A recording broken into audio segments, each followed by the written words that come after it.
over Baz? I'm Jacob Casas. And I'm Ronnie Adams. Welcome to the LUV Connection. Today we have a special guest, Luis Vasquez. He's a DJ, mortgage banker in the real estate industry. Entrepreneur. Welcome. Oh, thank you guys. Thank you guys. Thank you, brother. Welcome. Thank you guys for having me. It's an honor. So we're here to chop it up a little bit about the LUV Connection and what it's all about, and kind of dabble into what's going on in today, in the past, a little bit about me, I might interview you guys. Yeah. You know what I mean?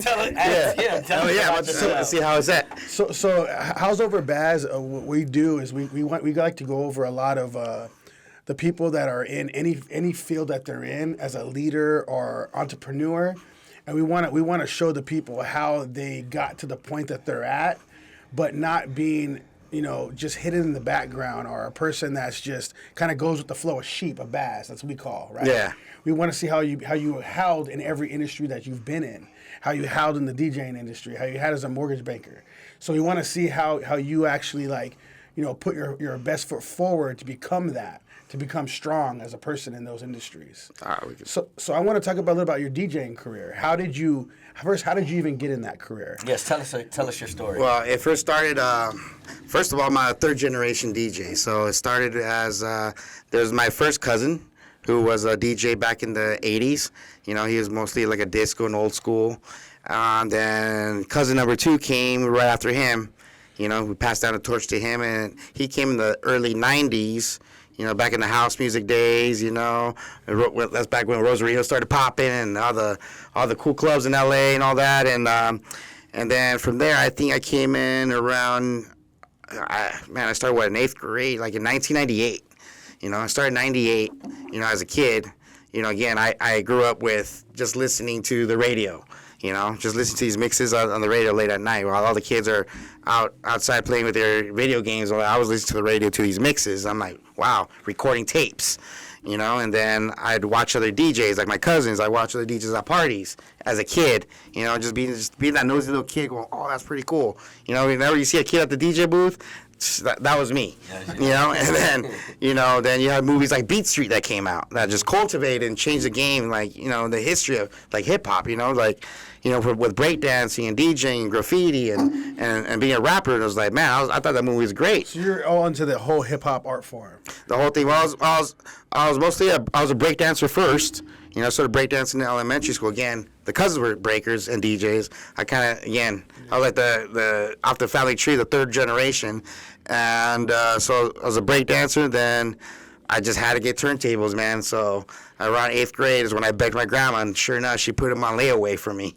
She didn't have too much money, but my grandma always came through. She was like my guardian angel. Was like, man, I have to have these. We're going to put 2 turntables on layaway. One used one and one brand new one, both like these Geminis, and Geminis, like, how to explain it to you guys? It's like you don't give a, the best brand back then was Technique 1200s, that would be like the Mercedes, but you don't give a kid a Mercedes the first time. You got to give him a Honda, right. Give him something like a Hyundai. Right. So I started with the Hyundai and the turntables, But good old grandma came through, though. Yeah, grandma came through on layaway, and I remember that day when the last payment was due, and I went and picked up, man, that changed my whole life. I gave up video games. Probably never went, I didn't see a day of sunlight outside anymore. You just want to practice. I might have had grandpa's hand-me-down records. 8 records, some disco. I remember having Thriller. I had a few records. And then I started going around and kind of soliciting my DJ services with a buddy of mine at school in 8th grade. He had the lights from Spencer's, all the DJ lights, and I had the turntables. So we kind of collaborated, like, hey, let's go DJ parties for money. So we make these little business cards, threw them out all over the school, and before you know it, we're DJing every little party that these kids had, every pizza party, we charged the parents, $150. Nice. And that, to us, that was a lot of money, Again, we're like in junior high. I didn't see $150 in junior high. Yeah, exactly. We weren't only old enough to work. Right. So it was a cool thing to have. There's a first job, so I get to play music at a kids' parties. and then you're the popular kid by Monday, Yeah, it was cool, So that was a cool little hustle we had, and that's how we kind of got the mindset of like. So you've always had the hustler mentality in you, regardless. Yeah. It's always been something in you that didn't just come from the DJing. Did you have that even before DJing? Oh yeah, man! I remember being in elementary school, just knocking on doors. I had my lawnmower, and then I had my bucket with my sponges and my towels and everything. So I used to solicit for two things. I used to door knock the whole neighborhood, and you're gonna get two things out of me. You're gonna get your lawn mowed, or you're gonna get your car washed. Yeah, one. And both of them are the same price. Right. So it's a win-win. For $10, I'm gonna mow your lawn, or $10, I'm gonna wash your car. Right. Yeah. And if I do a double whammy, man, it was a great day at the comic book store. Yeah. So yeah, between me, it was my best friend at the time. Daryl. So me and him would just walk around. We had little bikes, little GT bikes. Go knock on doors. Oh, got a yeah. Because we hit them up on our bikes first. Mm-hmm. And then as soon as we get a yeah, let's go get the equipment and roll back out and mow the lawn, wash the cars, and yeah, that's how kind of we started buying our own stuff as a young kid. So that sparked it. This is the Love Connection. So DJing was your first love.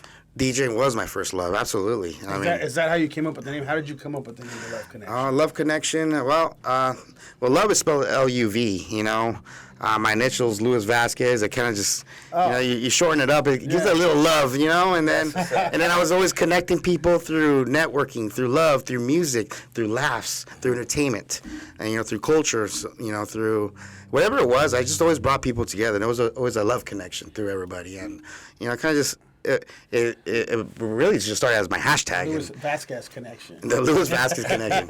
I call it the Luis Vasquez experience.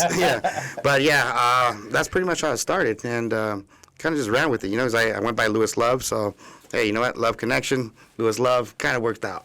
Yeah. That sounds like a great name for that, though. And it actually means a lot. Yeah, it goes so much deeper than just music. It goes just by reuniting people together. It doesn't matter what your status is, color, skin, what you do, what you're wearing, what you do for a living. We all connect. And it's a lovely thing. Yeah.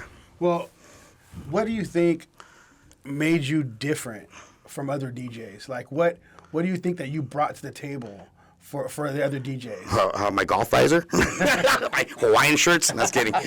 No, but no, definitely. I always came in with a different style. So I remember when I started, it was either back then there was a lot of hip hop DJs. They just either turntables, they used to scratch, beat juggle, things like that. And I was the kid that brought the disco records, So I had the disco records. That's what I knew. I knew house music, so I brought house records. So not too many kids dabbled into that. And then, later on as I got deep into the DJing, I started finding more people in the party scene, like the flyer party scene. All right, you do a little bit of house. And then I started collecting more records, and I started getting more like new wave and rock and Espanol records. So that made me apart from everybody right there.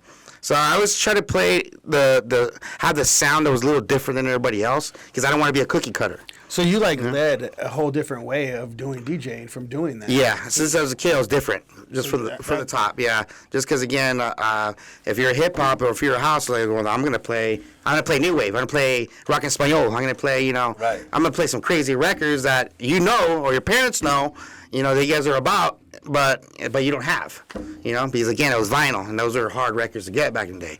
It wasn't like today where it was MP3s, Apple Music, or Spotify. There's no YouTube. It was, if you wanted a song, I need to go to a yard sale, a thrift store. I need to go to a record store.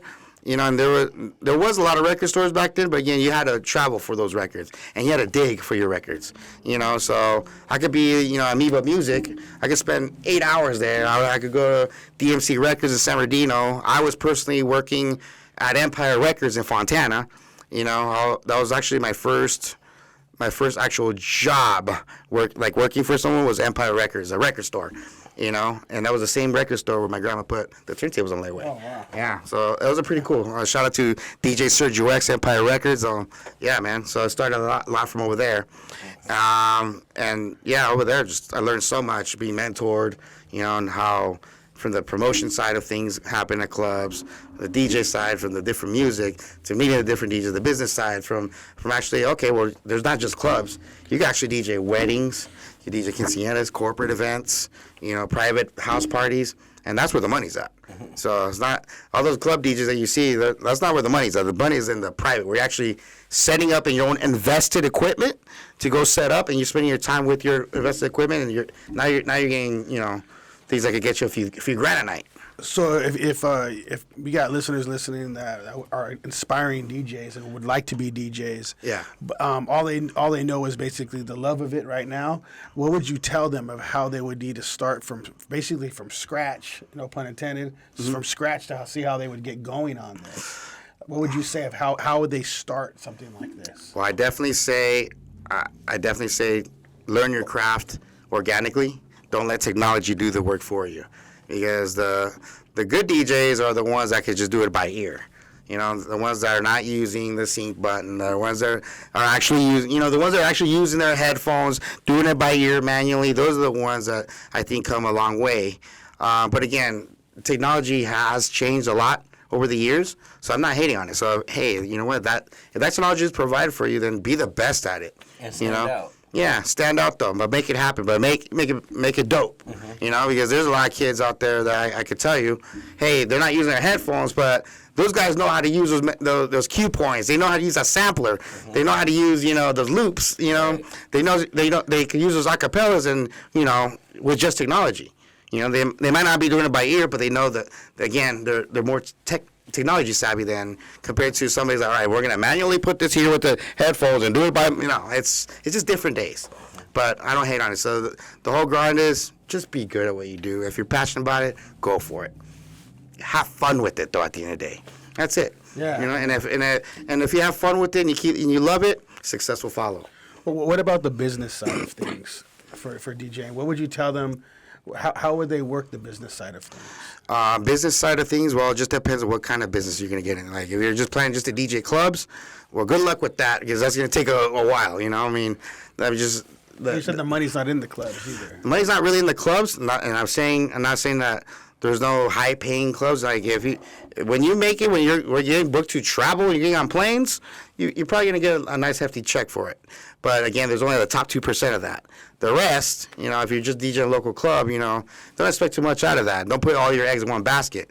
Open to, again, expanding to corporate events. Expand to doing a wedding. Learn how to rock a crowd against you. I mean, that's what the challenge is. It's not just anybody go to a club, they'll dance to anything. The real challenge is that if you're doing a wedding, you're doing a corporate event, you're doing something more exclusive where you have to tailor your sound to what the event is, that's where the skills is at.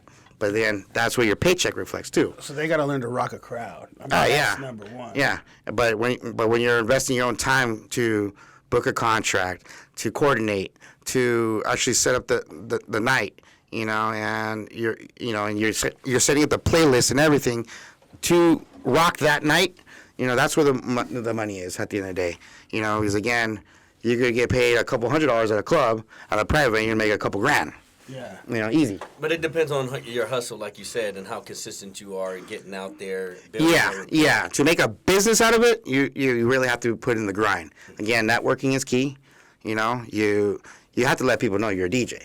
You have to let people. If you plan to be a DJ, have your social media. Put your SoundCloud is pretty much the big platform right now. Mixcloud.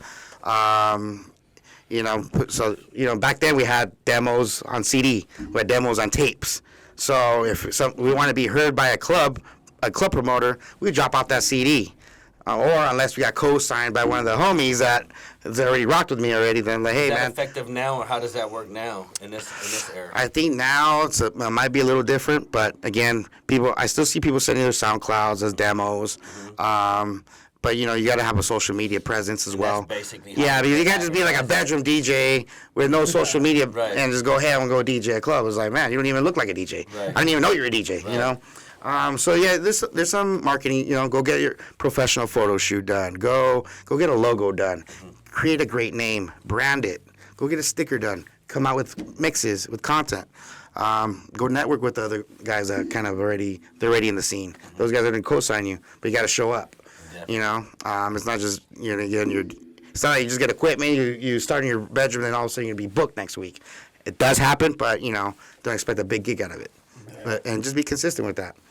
So how did you get from DJing, the whole party life scene, to banking? Well, I was never the type of man to ever put my eggs in one basket. So in high school, I had a mentality already. So while the kids were working at Burger King, at Subway, at the shoe store on Terra Mills, I was like, hey, you know what? I'm gonna do a wedding on a Saturday night.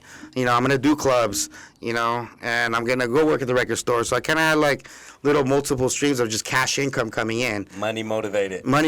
So that right there, I was like, I can't go to a regular job.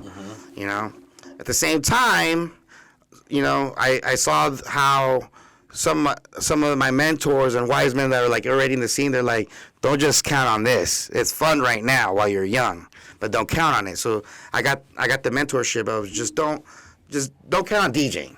It's like, it's cool right now, might be good money for you now for your age, but trust me, later on, you're not gonna want to carry a speaker. You're not going to want to freaking be out till 2, 3 o'clock in the morning. You don't want to come back with a hangover. You don't want to be in that party scene. You might not even want to hear loud music, especially when you have a family, right. So that kind of went into my head as a young age. So I already had the mindset like, okay, I want to be something in a white-collar business, banking. I was always into improv and comedy and acting and theater in high school all 4 years. So I was like, man, maybe I can get in the entertainment business. But then again, I have to be careful with putting my eggs in one basket than that. How many people actually make it? Right. It's like, man, I can't be the next Denzel. Sorry. And then, I thought about, I was taking a lot of like ROP classes. So I took like all of them in high school. Every ROP there was, I signed up for every single one of them. So the ROP, law enforcement, criminal justice. I became a police explorer, the Upland Police Department. So I dabbled into that. Then I took the banking course, which caught my eye. And then, there's just different avenues. I had an attorney mindset too. I just didn't know what. I was young, hungry, and I wasn't sure what direction to go.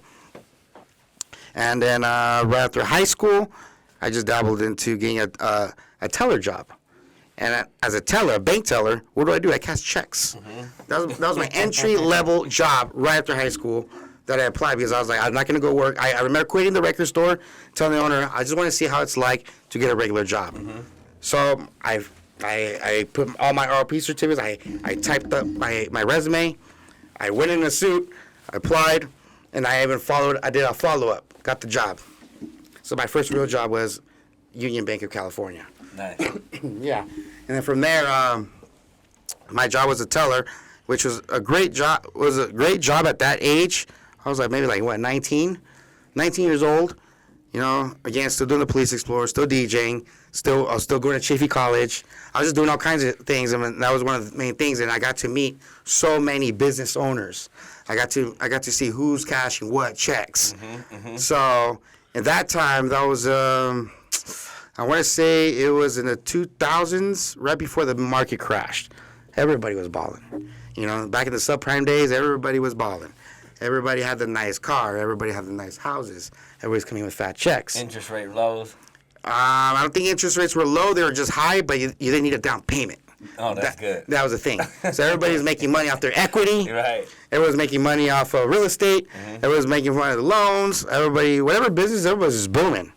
So I remember I got inspired by this lady that came in. She didn't even speak. She hardly speak in English, And she'd bring me an $80,000 check one day, another one $60,000. It was like some fat checks. I'm just like, that's juicy money. Yeah, some juicy money. Where I'm like, man, you keep it up with the attorneys here, the big dogs over here. Business owners. This is just a lady that doesn't even speak English. I'm like, what do you do? She's like, mijo, yo hago el préstamo y el real estate. Yo te enseño, blah, blah, blah, blah, blah. I'm going to get you in, I'll teach you. I was like, okay, cool. So I took her up on that offer. Yeah. Again, I'm young, I'm motivated. I'm like, shh. I was like, you know what? I want what that guy drives over there. I saw who was driving what. And again, when you're young, you're into the cars first, So I was all right. I want to get me one of the convertible Mercedes or BMWs, whatever. And then, so yeah, I took her up on her offer. Right after work that day, went to her office. I sat down like a little student, and she, this lady is literally just telling me what all the terms are, and I'm writing them down in my notebook. I still have that notebook today too. Nice. Wow. Yeah. She was teaching me what FHA is, which is a Federal Housing Administration government loan for houses. She's teaching me about conventional. That's more like the 20% down, Freddie Mac, Fannie Mae regulated loans. She was teaching me about first-time home buyers. She was talking about just terminology that I was like, it was all brand new to me, but she was teaching me the main things of this is what you need to learn. It's not what you're going to learn in school when you go get your license. Mm-hmm. I wasn't even licensed. Mm-hmm. So I'm like, all right, cool. So I'm learning all this, went back to work the next day. On my lunch breaks, I go to the business side, the business banking side, and just sit down like, hey, Jake, you're a successful business banker. Can you just teach me the application and what it means, what it does, what a client needs to do? And these guys look at me like, okay, yeah. So he's like, oh, this is what it is, this is what it is. I'm like, all right, cool. Thank you, brother. So by then, I was already getting, pumped up. Again, I was hungry. I didn't know how to transition from being a teller to I want to go do that now.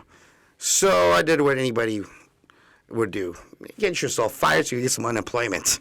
So, right. So, somehow, welcome to America. I managed to get myself fired because I already knew I was going to get an unemployment check, and that was going to hold me off until my first deal. Uh-huh. And, man, that was rough. So, and of course, my first deal is always going to be your number one supporter, your family. Somebody in your family needs a refinance. Right. Somebody in your family needs money. We gonna find out. I'm making those cold calls to the family. Hey, yeah, we find out. Yeah. And finally, my uncle took a chance on me. He's like, yeah, go ahead and do the refinance, And took a chance on me. I learned kind of the basics from there, and then, then I got my first check. And after you get your first check, you're like, I can't go back to my day job now. No. So then I kind of just started, again, being more hungry. I was young, and at that point I was like, well, let me solicit more people, investors. Let me go find out what the hottest thing is to sell. New home sales was big. Let me go to KB Homes and see what they're selling, and I'm going to go promote that to some people. I'm just going to throw these little classes, at the office. And before then, I was having these investor little seminars in my office. I'm only 21 years old, 21 years old, having little investor seminars, with these grown-ass people that are way older than me, looking at this kid going, what the fuck? Yeah. And before you know it, I had applications from all of them, and, I made their return on investment, like, hey, man, you buy a house from me, I knew how to manipulate the system where I knew how to get my commissions and give them some of that commission back where they want to work with me. It was just a strategy I had back then, and it worked out. Right. And from all those deals that we did, that was my nest egg and my cushion that made me survive this once the market crashed. Because I remember somebody telling me, well, this money ain't gonna last forever. I'm like, well, what do you mean? A week later, market crashed. Wall Street, it was done. Everybody's closing up shop. Every bank was closing. Everybody's nice car that I saw outside, repossessed. Dang. Every foreclosure, everything. And before you know it, I was like, man, what am I gonna do? But so what did you do after that? Like, how did you support yourself? How did you keep going? Luckily, I managed to save 6 figures. So with that, I managed to save it. I had bought a house, my first house at 21. I bought my car cash, so I had no payments. Ain't too many people doing that. So I purchased my house at 21. Again, back then it was different. You didn't have to show income. You didn't have to do it. It was just a handshake. So I managed to sell the house, so I got to collect just in time enough where, I made my money and I had to lose it. Credit was good. I didn't have no debt, and I just saved it. And before things got bad, so I lived off of savings and still grinded, still learned the game. Okay. Because in my business, don't ever think that you're set. Don't ever get comfortable. You always stay learning, no matter what. Do you think that applies to a lot of businesses, a lot of entrepreneurs? I think it applies with any business. Every business, whether you're just flipping burgers at McDonald's, you know what? That's going to change. Maybe a new technology comes out.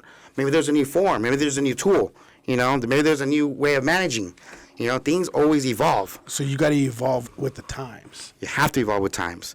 And you can't always think that everything's going to be the same. Like in real estate and the finance side, anyways, there's no deal that's the same. Even if you make $1 million, I don't know what past you've had. I don't know if you have any tax liens.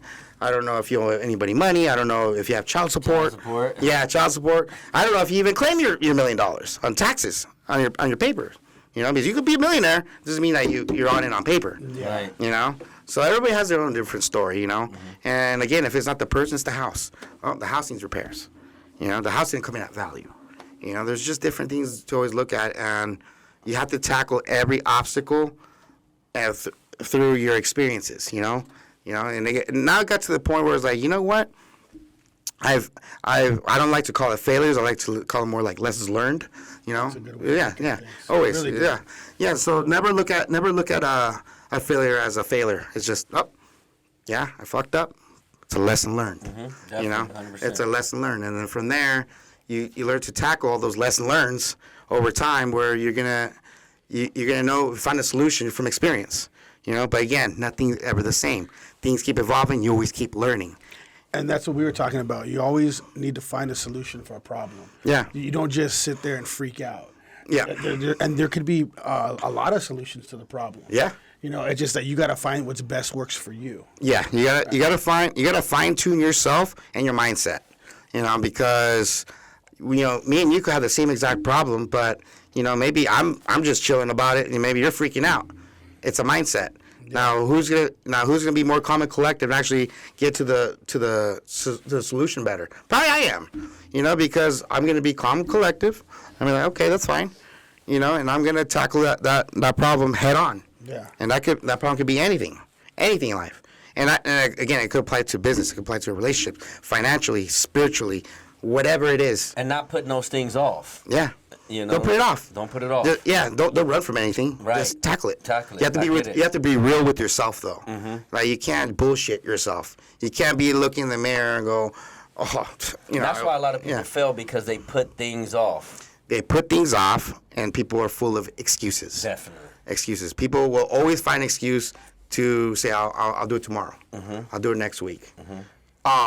Fucking, whatever, that's what it sounds like. Tackle that shit. Bass. Yeah. Bassing. Yeah. Right. Yeah. It just sounds like fucking excuses. Now, what the fuck are you gonna do about it? Right. We all go up and down. Right. We all hit rock bottom. Right. We all fail. Right. Again, let's in learn. some area. Yeah. We all go broke. We all have our highs. We all everything. We all lost somebody. We all everything. Whatever it is, we've all gone through it. Well, struggles and disappointments and failures, they actually build you to be even better, to even do that job better. I see how you work on things like that. Like, do you feel like that makes you better? Yeah, like I said, it's more like I've already had so many lessons learned that now it's like I feel comfortable with it. Yeah. And if I have another one, I'm excited about it. Because because I want to add to the list, because I learned something. Because I always be learning, and never be comfortable with anything, because life evolves, people evolve. Just from your clientele, right? In any business you're gonna notice your clientele might be different. The truck might be different.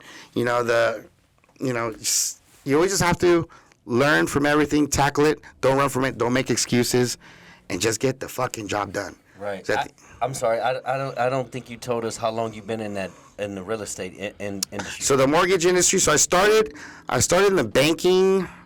I say again, 19 years old when I got my teller job. When I started getting my feet wet as a teller, and then I got into I rolled into being a mortgage banker around 21 years old, and then from there, that's when I've been nonstop with it. Wow. Yeah. So now I'm going like 18 years now. Yeah. Nice.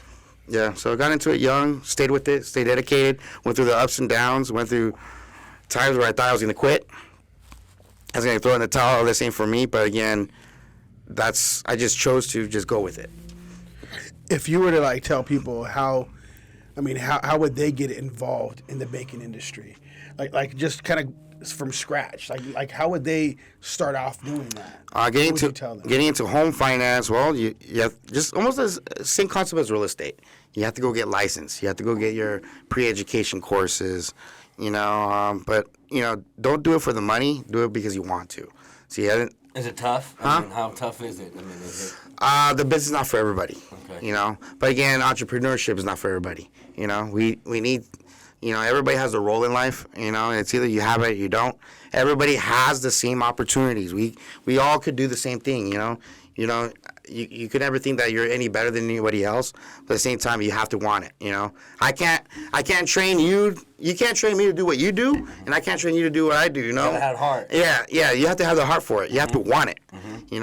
Because again, I can lead you to water, but I can't make you drink. Definitely. So it's one of those things where you have to have passion in whatever you want to do, and do it because your mindset is just, again, programmed. Well, how did you go? Okay, so if you said you have the passion, right? Yeah. You said there was even times that you wanted to get out of it. Of course. So you're obviously not working with that passion at certain times, but as a man, how do you push yourself forward to continue to do what you do? Because it's just like anything else. I could be an attorney. Am I gonna quit because I lost a case? If I was a doctor, am I gonna quit because I had a malpractice? If I'm flipping burgers or whatever, at McDonald's, am I gonna quit because I just didn't make that Big Mac right? It goes with anything. So you just have to. You can't get discouraged. Everybody fucks up. Everybody fails. Everybody learn, but that's the way you learn. And that's how you can become a better version of yourself, is by learning. It's just like riding a bike. How many times did you fall off your bike when you learn how to ride that GT dyno? Yeah. It's like, man, how many, before I got it down, how many times did I almost break my neck when I was learning how to break dance? Right. It's true. How many times have comedians tanked before they became famous on a comedy stage? Yeah. But as you do this, you're gonna start building love for what you do. You always gotta build love for what you do. You just gotta find that. You gotta find the it factor of where you're gonna tolerate if you fail. Because again, I can't just go do any job, and if I fail, I get discouraged. I'm like, all right, but it has to be something I want to keep doing. And have your reason why.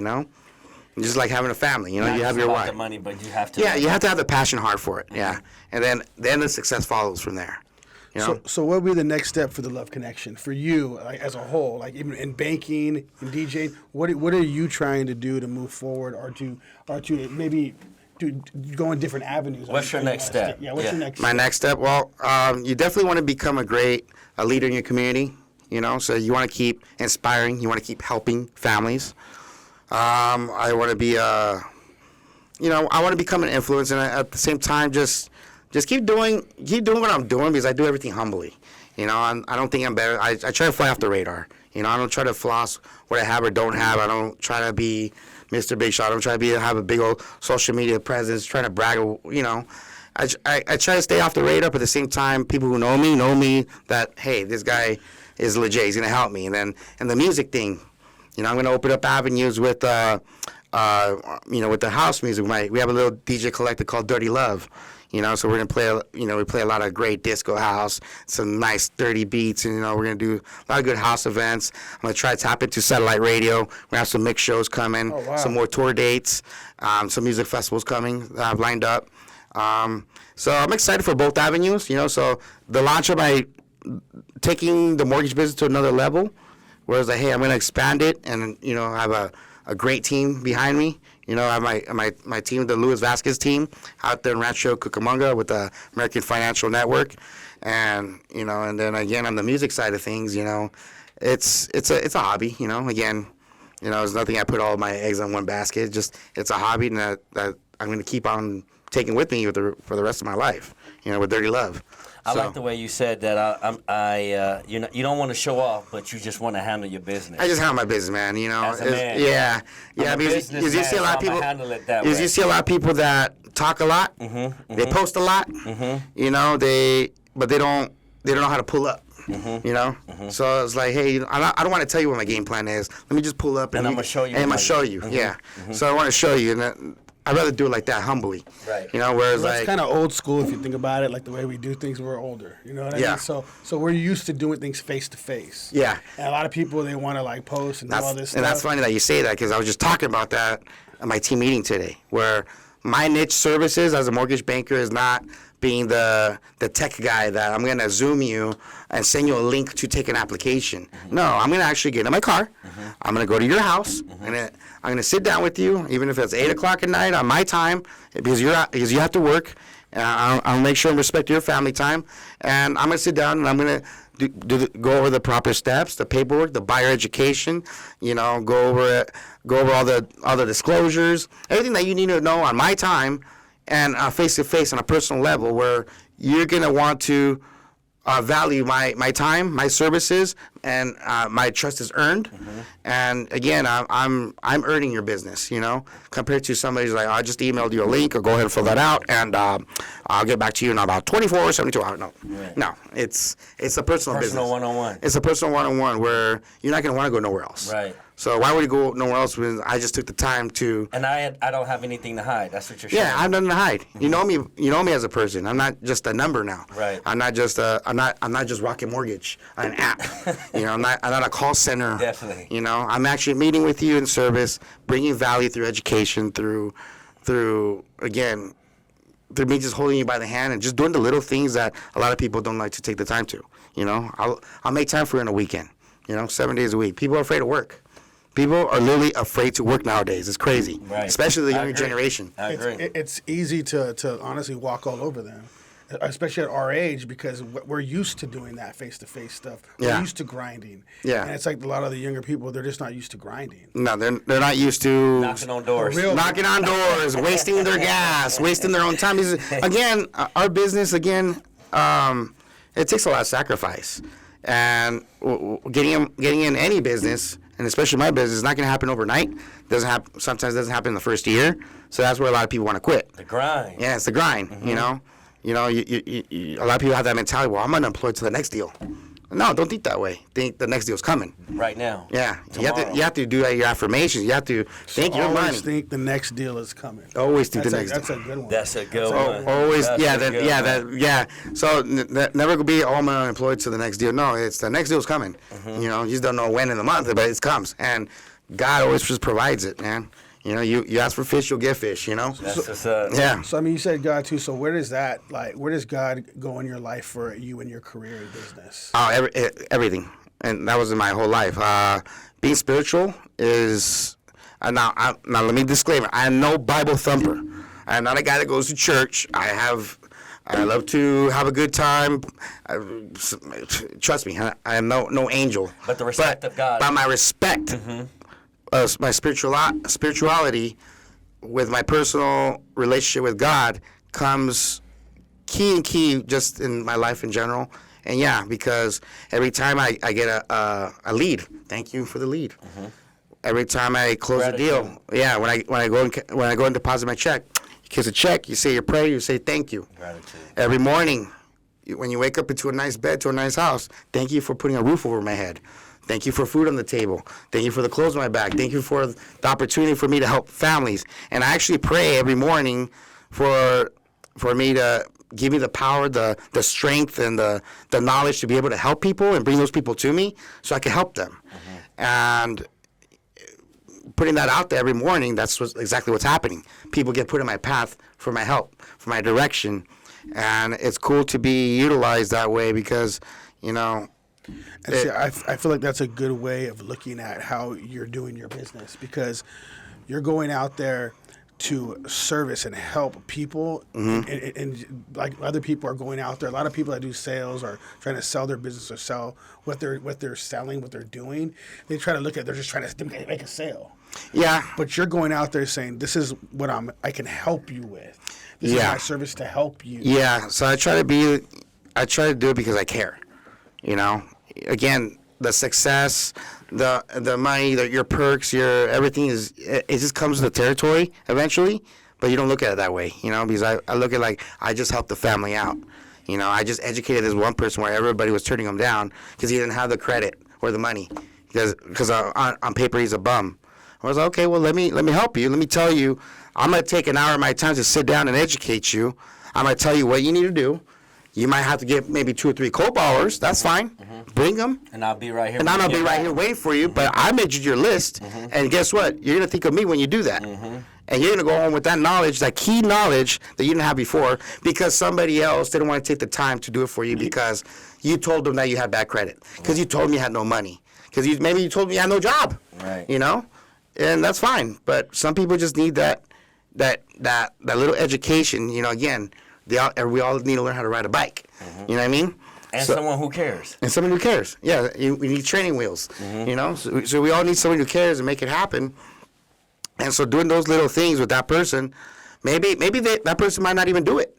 But guess what? That person will become your number 1 advocate.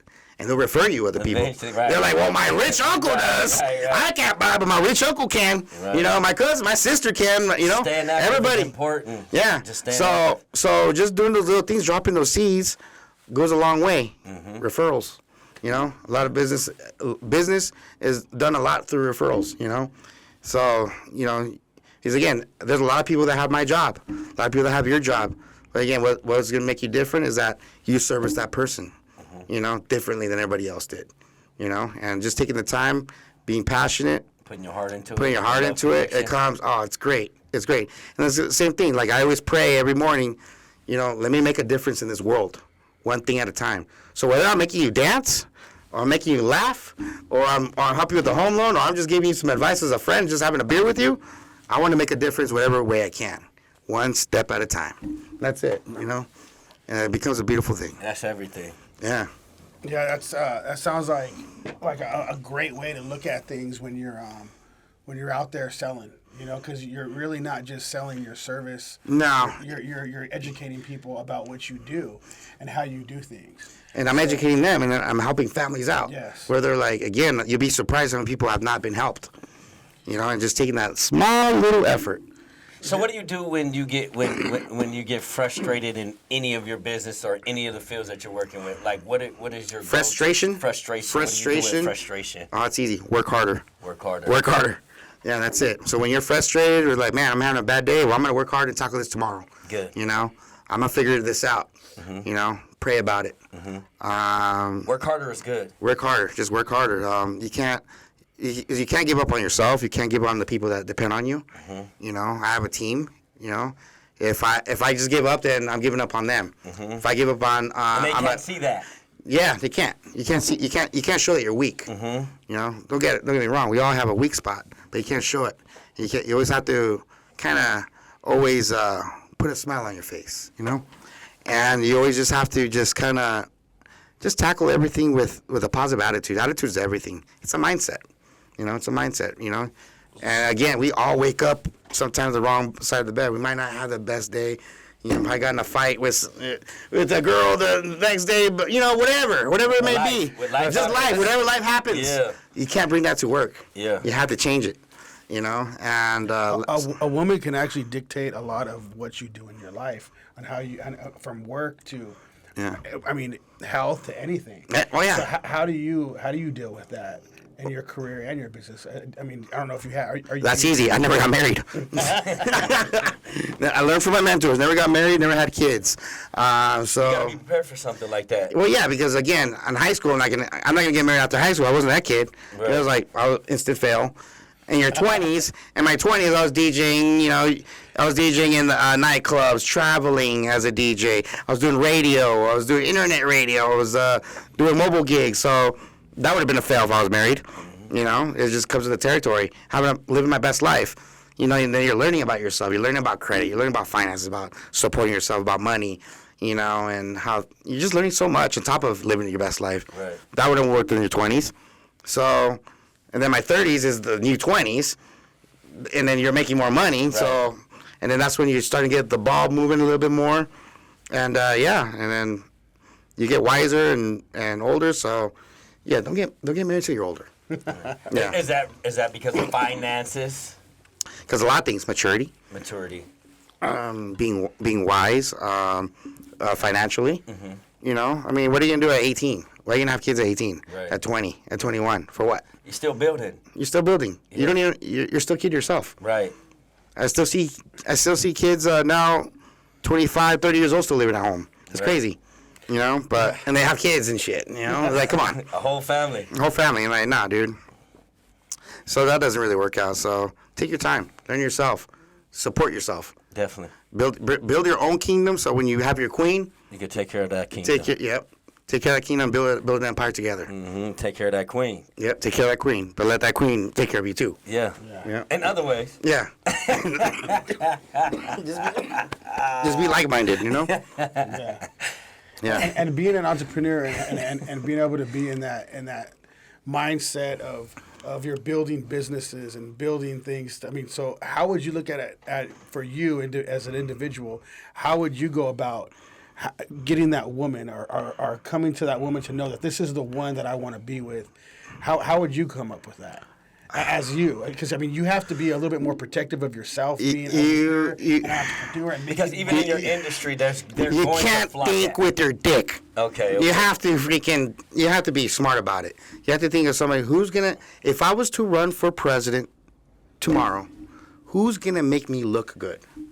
You know, who's gonna be my wing one? Do you ever see the president? You ever notice that? They don't just choose, No. a president could get any model. Obama, swag. Right. He could go get any model, he had all these crushes. Bill Clinton, swag. Right. Could have got any chick he wanted. He got a little Lewinsky in him, but, Right. you know, but at the end of the day, you know, look at their women. Their women are no models, but they have it up here. Right. They're smart. They present themselves well. They're educated. Right. You know, they're not you know, all fucked up. They're not on drugs. They're not, you know, they're not out in the nightlife. These are women that they say, hey, honey, when you're down, I got you. Right. You know, because I'm making my own money. I'm making my own moves. You know, I make you look better. If anything, I'm pushing you. You know, behind every successful man, there's a great woman. You know, I don't know what the quote is, but yes. So for you, like, what would you want to see in your woman for you to be able to say, okay, you know what, this is the woman that I want to be with, to build my empire with. Because those people got to be very careful of the women that they bring in their lives to help build.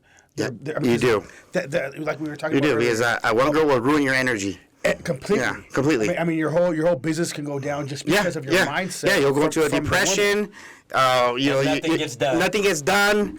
You know, you lose time. You lose energy. You're not yourself. Yeah, women will fuck you up. And the power of the pussy. Yeah. So what is that woman that you would look into? Man, it would have to be a balance of things. At my age, I already learned that you're not going to find a whole package deal. Ever. That just doesn't exist. It doesn't. So you can't just go for looks. You can't sacrifice looks either and just go, well, I only want a girl for her brains. Like, no, because then now you're not going to be sexually attracted to her. Right. And then you're going to be looking at someone else. Right. So you have to kind of balance a little bit of everything. You have to balance a little bit of class. You have to balance a girl that's going to motivate you, a girl that's going to push you, a girl that wants to make you a better person, one that doesn't make you look bad, you know? One that, again, if you're running for president tomorrow, she's going to look good. Yeah. You know, she's not out fucking around with your friends or, you know, she's not out at a freaking nightclub. She's not fucking, you know, being a little hoe. Right. You know, doing a line. I mean, even like, how would you think of you being in the career you're in and you go online and you see them, you know, thirst trapping on Instagram? How do you look at that? I laugh at it. I laugh at it all day. As that being your woman, though, like, would you allow your woman to be out Fuck there? no. thirst trapping? No, dude. Trust me, you'll know when a real woman comes. The real women, they're not on social media. They're too busy. You know, they might have one, but they're not active on it. They're not there liking, you know, other dudes or your friends or fucking nightclubs and shit. No, they're out there looking. They probably just have it, just probably keep tabs on your ass. Right. or you know, or maybe it's not even about them. It's just like, oh, it's my travels. Oh, this is me. You don't even see pictures of them, the real ones, anyways. Right. You know. Yeah. Or they're just it's very limited. Big red flags when you see a bunch of selfies of girls or just a lot of pictures of themselves. Yeah, there's only 4 things you could do to be famous on Instagram. You know, just show your ass. Yeah. Play victim. Come on. Come on. Yeah. Play victim. Yeah, man, you just have to be careful. It's so polluted. It's so polluted. But there's so many good women out there as well. You just have to find them, and you know, so. Be patient. Take your time. It's not a rush. And you should know you're the love connection. And there's some recent advice I got. Some recent advice I've learned, probably in the past year or two, as I'm maturing and being more wiser, is, you have to work on yourself in order to attract that. Good teaching. That's true. It's true. Because I can't be a slob. I can't go be a loser. I can't. I'll be a party guy. Yeah, go be an asshole. Go do the opposite of what I want, and then be like, why am I not getting this woman? Right. In order. Yep. You have to. I mean, everything's talking about high value man. What is that? So you basically need to know you need to have at least be valuable to a woman. You need to be valuable to a good woman. To a good woman. Yeah, because a good woman will read you out a mile away too. How we could read a bad woman, same thing. They'll know. They're like, okay, they'll know if you're a fuckboy. They'll know if you're just here for a good time, not a long time. Yeah. They'll know. They'll read your bullshit. They'll read your bullshit. The real ones will know right away. Just like how us men. I'm looking for them women that's for a good time, not a long time. Hey, those are easy. Those are a dime a dozen. Those are a dime a dozen, my boy. It's hard for me to. I don't know where. No, the dime a dozen. They're trying to marry me and shit. No. But those are the ones that want to marry you. Those are the ones that want your kid. Yeah. The dime a dozen ones. Yeah. They're trying to lock you down. Forever. Yeah, but the good chicks, they're the ones like, you have to earn this pussy. You have to wine and dine this pussy. You have to treat this pussy like a steak.